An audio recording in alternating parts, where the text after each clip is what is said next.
I'm going to see home, family. You're going to see all these really powerful words. And what you've just done was everybody's just talked about their WIFM, what's in it for them.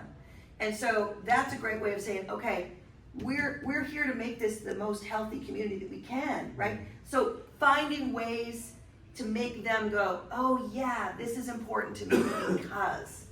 So that, do you know what I'm saying? Right. So, and you guys are better at it than me. You know your communities. What is going to get them to that WIFM? You know, maybe you've got a grandmother. Tell me a story about your grandbabies and what's happened in the schools. Give them an opportunity to sort of figure out that this is really important work for them because they will buy in. They love their community. Our role is to figure out how to get them engaged and make them think it's their idea. Does that make sense? Yeah. And there's a couple ways Yeah, to do it. we do that all the time with stakeholders. Yeah.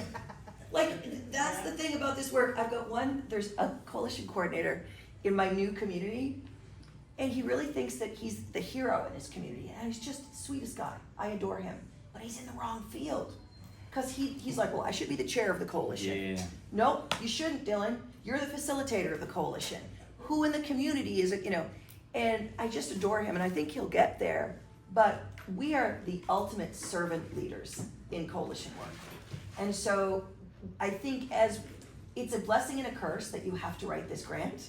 It's a blessing because you've got the resources to build the capacity, but it's a curse because what if you don't get that buy-in?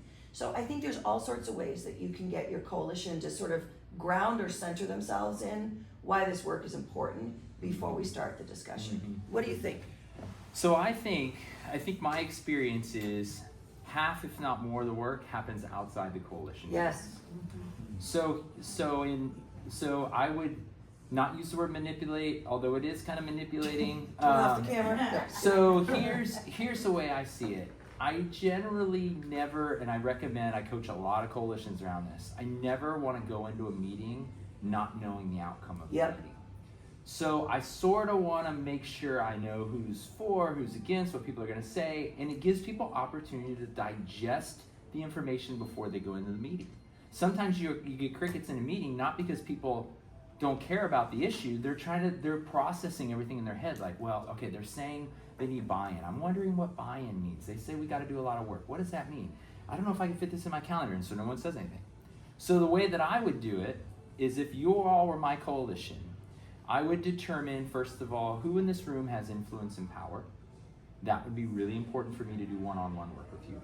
Because the more we have a relationship, the more you're probably going to be likely to do some of the work just because you like working with me or whatever that is, right? And I like working with you.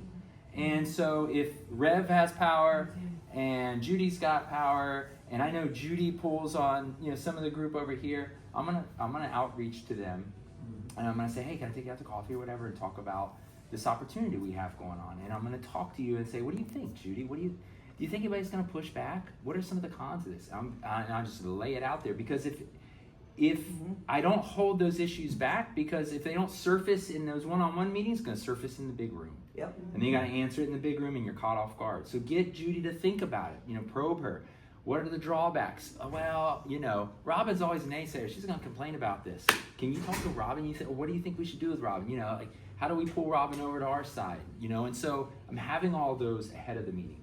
And I will often let people know, like, okay, between now and the next meeting, my staff and I are going to try to have one-on-one meetings with everybody. And so I'll try to make it so everybody feels in. But I'll also know, like, these folks, they show up and don't really do anything. I'll still meet with them. But they don't really matter to the decision. They're going to fly with the wind whichever way it goes because they just kind of show up. But I'm going to look for those key people and really lean into them.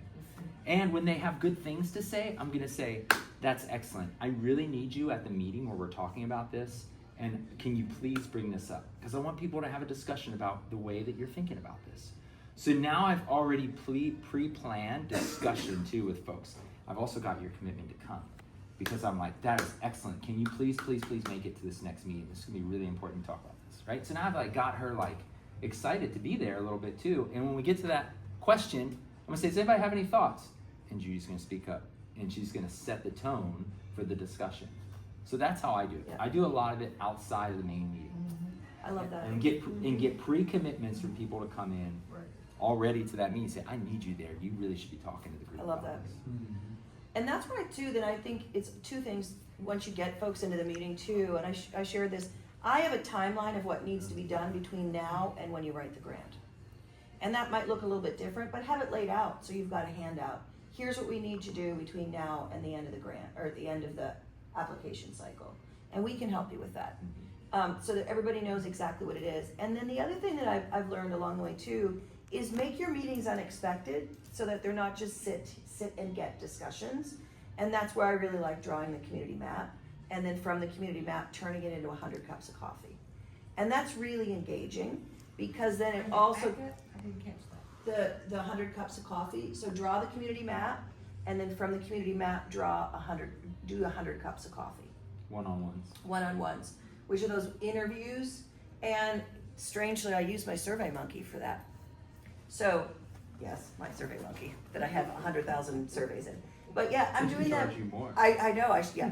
So I just did this twice. I'm doing it in Fond du Lac in Wisconsin, and I just went in to do the strategic planning, so I didn't have the ability to talk to folks, because Yeah. I was just the facilitator coming in. But we drew the community maps, we talked about the issues and the behaviors in the community. People got really excited about it. It was really empowering. And then I said, okay, let's find out what people in the community think. And then we did 100 cups of coffee. And they identified the questions. And the questions were, what are the biggest issues related to youth substance use in the Fond du Lac School District? Where are youth getting the substances that they're using? And then they wanted a positive question. What are the healthy activities for youth? And I just sent a report to the coalition yesterday, and I think they had 11 conversations. And I turned that into a little report, and I saw what the community is prioritizing. At the next meeting, we're gonna feed that back to them, and I'm gonna show them some more data. And what have we done? We're now starting our assessment. And so that is then gonna lead us into, we're really seeing that vape THC is coming to the surface. That's sort of opening the door for the next meeting. We're gonna identify what those behaviors are, and that's gonna open us to then doing the 7 strategies for community change. They don't ever need to know that we're doing a logic model, because we can plug the data in, but get them excited about it, and then give them the tools before you give them the task. So say we identify the local condition of, kids are vaping in the school bathroom. So that's our local condition, we identify that. We've got our data to show that. I love giving it, and from an adult education standpoint, it's just-in-time training. So at the next meeting, if I know we wanna map strategies to this local condition, I'm gonna give them an example. I'm gonna give them a very simple, pull it from any of our materials. There's 20 different examples. Here's an example of a local condition in the 7 strategies. So people can see what it looks like. We've just given them the tools. Now, I'm gonna say, well, our local condition is this. And there's a couple of ways to do it. My favorite is, if we need to map strategies to that local condition, I'm gonna show everybody the local condition, we're gonna talk about it. I'm gonna give everybody the definitions of those 7 strategies that you guys looked at yesterday. You're gonna have the example from one of our slides that people can see what the 7 strategies look like. And then my favorite way to do it has to be in person. 7 chart papers on the wall. 1 chart paper for providing information, 1 for enhancing skills, 1 for providing support. So 1 for each of the 7 strategies. And I'll say, all right, Tracy and Rev, here's some sticky notes at your table. I want you to brainstorm as many strategies as you can think of to address the local condition of youth or vaping in the bathroom. 1 strategy per sticky. So they brainstorm all their strategies. You all brainstorm all your strategies, 1 per sticky. That's step 1. Step 2, go put them where you think they belong on the wall. Do they belong in 1, 2, 3, 4, 5, 6, 7? All right, Ashley and Judy, you're standing over there by number 4, so provide support, or number 3, provide support. Will you group those sticky notes together and report out if there's any trends in the strategies? So we've got people now at each one of the chart papers, right? And they're reporting out. And then so as a group, there's this really rich discussion about which one of those strategies are gonna be the most effective. And that's what you're gonna get your 7 strategies from. And so it becomes easier because now I can say, Ashley and Judy, it sounds like the group is deciding that you're gonna do ABC. would you mind helping us research some strategies for ABC between this meeting and the next meeting? You're already standing at the chart paper, so we're giving you an opportunity to get really involved with a very specific task. You're owning it. And then at the next meeting, we can say, here, you can present your logic model or strategies and say, here's what we produced. This is what we did last meeting. And that's a really good way of getting your group ready for the DFC, because it's gonna be easier to plug them into activities if they're the ones that are coming up with the strategies. And last thing I'll say, I'm gonna turn it over to Rick, is we're in this room, Rick and I are always saying, what about, can we get that a little tighter? Maybe that's not a perfect strategy. And we're doing that because we want you to be experts in understanding effective community change. But don't let that get in the way of engaging your community. So if they come up with a strategy that isn't perfect, but they're all for it, put it on that list and make sure we've got other strategies surrounding it that are gonna be effective. Because don't die on that hill. Don't die on that hill. If you looked at my DFC grant, there's strategies on there that aren't gonna work, but my coalition wanted them. I buffered them with other good strategies and kept that bridge to nowhere on there. Yeah. But that's, to me, the best way that I've found to engage the coalition in mapping strategies. That's Thoughts? really good. I think the only thing I would add is the more you can get them moving, Yeah. I think about facilitation strategies. I like small groups a lot because people will talk oftentimes more in the small group, and getting them to report out. All right, don't worry. Yeah. You know, like, Yeah. well, yeah. I mean, yeah. Yeah. So I think doing that, getting them walking around like that, doing chart paper. I don't know if you all had a chance at your meeting. I haven't had a chance to connect with you about it. It made me think about that data walk you were trying to do with your pieces of data. But we had talked about, you know, you can do this with data too. Oh, I here's love here's some problem data that we, the staff, or you know, the two of you have found. Here, you know, for this table, can you work on, is there any other data related to youth consumption that you can think of that we can get? Here's some root cause data that we found. Can this table work on, is there any other root causes, issues, data related to these that you can think about? Here's some local conditions, what do you think about? And then you put those up and people go and look at them. You know, start to think about, you know, decision making in terms of what seems to be more prevalent or what issue seems to be, you know, most pressing to the community, and it's based on people's anecdotal experience too. So you're pulling in data information that they have, even if it's not 100% true, you're drawing them into working on it with you. You can always come back and say, you know, we thought it was this, but after we had those 100 cups of coffee, it actually seems to be more about this. Maybe we don't do this one now, we just table this one, but it seems the community's really ready for this over here. So but it brings them in, like, even though you might say, gosh, that's never gonna happen, like Dorothy said, it mobilizes them to be right there with you doing the work.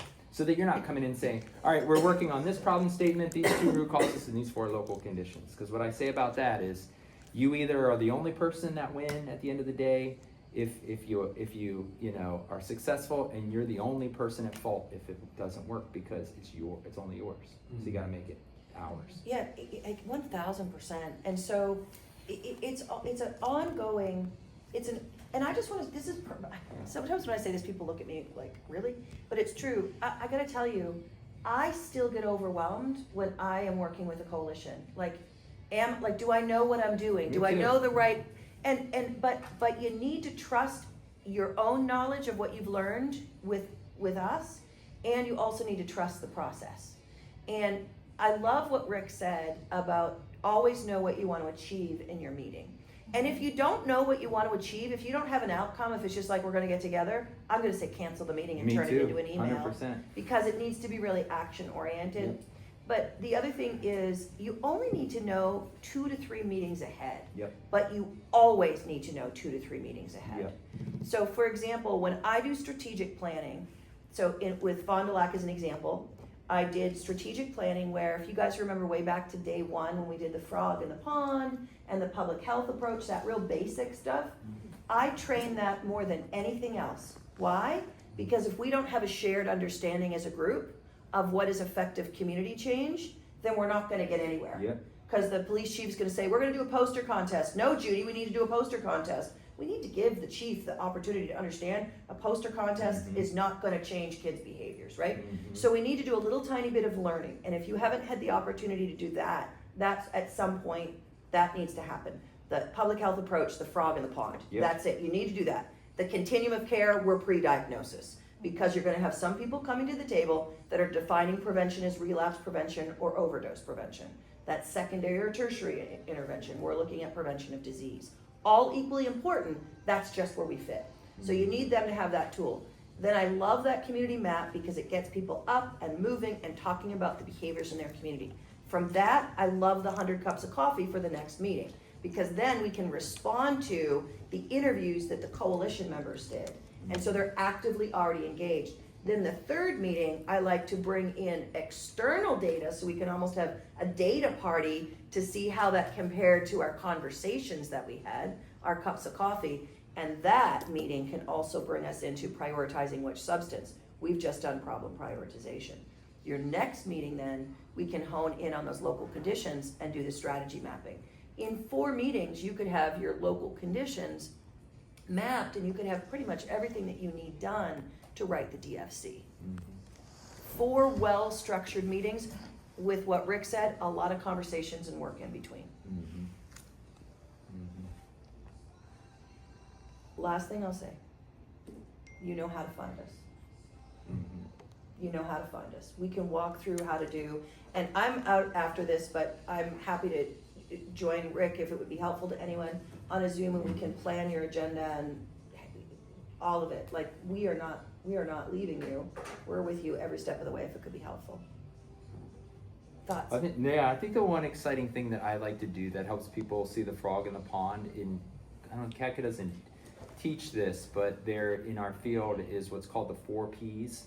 So marketing follows this. It's the type of products that are on the market. It's the pricing of those products. It's the promotion of them, and it's the placement of them, where you can find them throughout the community. And so, to Dorothy's point, a lot of the front end work I do have done with my coalitions and other coalitions is basically, yes, working from the same frame of mind and the same understanding, and beginning to create the culture where we understand that our mission is not the frog, our mission is the pond. And so we do this sort of 4 Ps educational piece, and then part of it is we actually go out in small groups out in the community and we go look at what these 4 Ps look like. So you can go to grocery stores, you can go to Walmarts and Targets, and you look at things like, where's the alcohol placement in stores? What types of products are out there that appeal to young people? And those are like, if you've got cannabis, you can do this with cannabis in your community. But those are really eye-opening because it really helps them see firsthand what they probably have never seen. Like, people come out of these things and they're like, I will never look at my community the same way. Like, you can go to big bar districts and you can look at advertisements and things like that. But it just really helps people get the pond side of it. So the education piece on the front end and getting them on board is really, I think, important. I think that's a really good point too, is like, people care about their communities.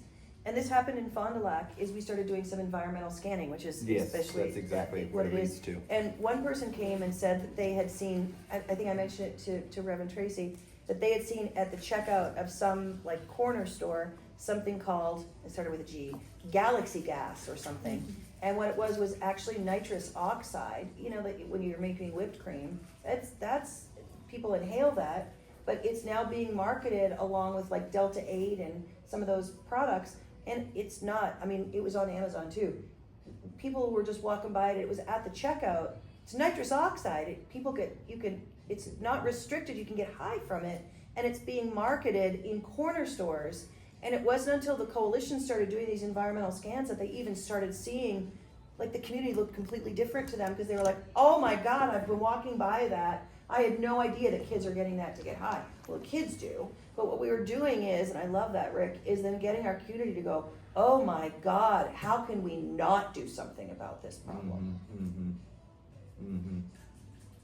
We did an environmental scan project. Kinda is. Yeah. Yeah. We did 50 stores in our community, 50 retailers, which is a lot.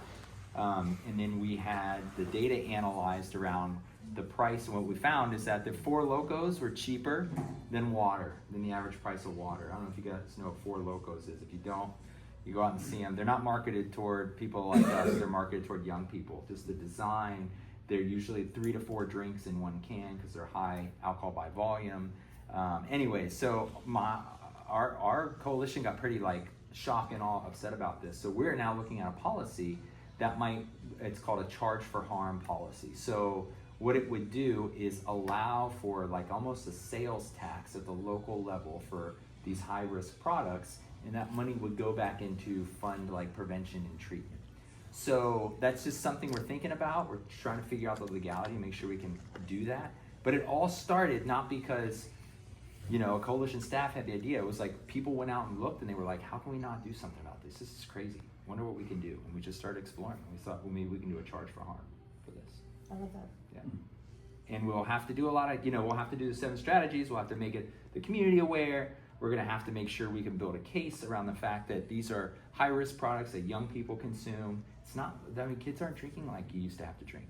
The drinks don't taste like Old English anymore. They taste quite good. They taste like their juice boxes.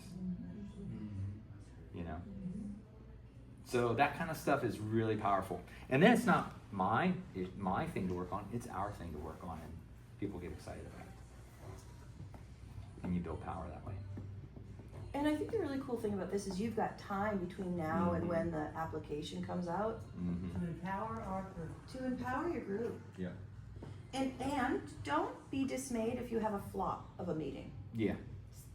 I feel like we had way I had a more flop- I had a before we flop the started other this week. process. I had a flop the other week. Okay, One of my thank you for coalitions. that. Since we started this process, our meetings it seems less successful than they were before. It's all right It's all Well, right. what it is Attended. that there's work to do. and they're like, oh. Well, Oh, you yeah. might have to go find some other people to Yeah. involve. Well, it's a busy time of year too, it's summertime Yeah. and. Yeah. And I think sometimes, I think that's right. I think it's just sometimes the right mix of people. And, Yeah. and like, I look at my own coalition and I feel like you'd think that I'd know how to run a dang coalition, right? But sometimes a prophet is not heard in their own land. That's right. Oh, so there's that. But I'm on my way out. But, and then we just did strategic planning and they were like, we don't want to have an extra meeting. We want to do it in the confines of our 1 hour meetings. It was not very successful because we needed more than an hour. I just finished doing a half-day training in Fond du Lac, and they were like, I practically was kicking them out the door, and they were like, we want to meet again next month for 3 hours. And I'm like, who are you people? And it's because they're doing environmental scans and the 100 cups of coffee, and they are jazzed up about it. And so, don't underestimate your community. We just need to find what's going to be their hot button. And you might go, holy buckets, what happened to this group? They're on fire. They want to come back in and do it. And it's just finding that way to plug them in. And some meetings are going to flop, and then some meetings are going to just empower you and go, this is the coolest job in the whole wide world. This is really cool. And so just play with the meetings, and you guys know your communities. You'll find that pathway. You absolutely will. Yeah. But don't think that because we're making you write all this down, that's what we want you to do is go take it back to your coalition and just say, here it is. Yeah, they won't comprehend. They won't. No, look at all the work we've done. Yeah. Took us a while to come. And we're still like, what? Well, and these are the examples we can share with them. They don't have to stick with that example. But Correct. it shows them what we're talking about. Yep, You know what I'm saying? yep, Right? yes, yeah. Yeah. We've thrown our thoughts together, but we're wide open to suggestions And altering and all. Yeah, that. there's so many different ways you can do it too. You can take them through the process and then at some point show them what you created and said, does this still fit? Right? And when we get our data, that's gonna Yeah. be huge too for Yep. us. You Because know- we may have to do something different. with our Absolutely. data. Or like Rick said, you may get the group together and they're engaged and they take you down a completely different bunny trail and you're like, okay, then we're gonna go down that bunny trail, but now you know how to do it and you'll guide that process. And the other thing, this happened, it was a coalition I trained years ago, and they were in the Atlanta area, so they were in the geography of the CDC, And so the CDC wanted to come to the table and be part of the coalition, but they only wanted to work on prescription medication misuse. That was the only thing the CDC wanted to do. And I remember this coalition looking at their data and saying, this isn't an issue in our community. What's an issue is alcohol and marijuana.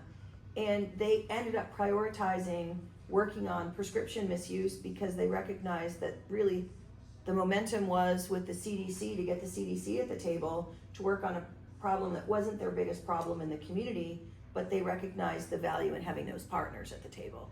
And so that might take you in a direction too, like you're not always going to address the biggest problem in the community necessarily if your community is really determined to do something different, and that's okay, because we'll get them to do that and we'll equip their knowledge to understand that really the big problem is alcohol, or really the big problem is something else that we need to work on. So you're not always going to get the problem that you think needs to be addressed. You need to move forward at the speed of the community. Because you need them, because you can have a great plan that reflects the data, but if they're not at the table because they want to do this, all you got is a good plan. Yeah. And you got no people.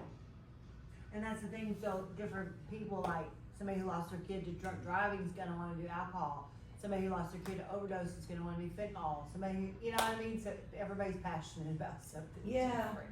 So this isn't something that we actually use this in the Graduate Academy, but we don't teach the Graduate Academy anymore, but CADCA didn't develop it. There's criteria that SAMHSA, the Substance Abuse and Mental Health Services Administration, identified. Do you teach subs? Because yeah, you do, it's in subs. It's magnitude, time trend, comparison, and severity. So it's criteria that your coalition can use to prioritize their issues. So magnitude is how big is it? Severity is what are the consequences of the substance? Comparison is how do we compare to the next community? How do we compare to the state? How do we compare to the nation? And time trend is are we getting better or worse? And I've often used that to try to come to group consensus on what substances we're going to work on. So for example, when we look at, so we've got a parent coming to the table who's been impacted because their 32-year-old son died of a fentanyl overdose. They're going to come to the table, justifiably so, saying, I don't care about alcohol, I care about fentanyl because that's what's killed my son. But if we look through the lens of magnitude and we're looking at youth use, the magnitude of fentanyl use with 12 to 18-year-olds is very, very small. But the magnitude of alcohol use of 12 to 18-year-olds is very, very big. Who will progress to Right, fentanyl use. right. Okay. And so then time trend. So are we getting better or worse over time?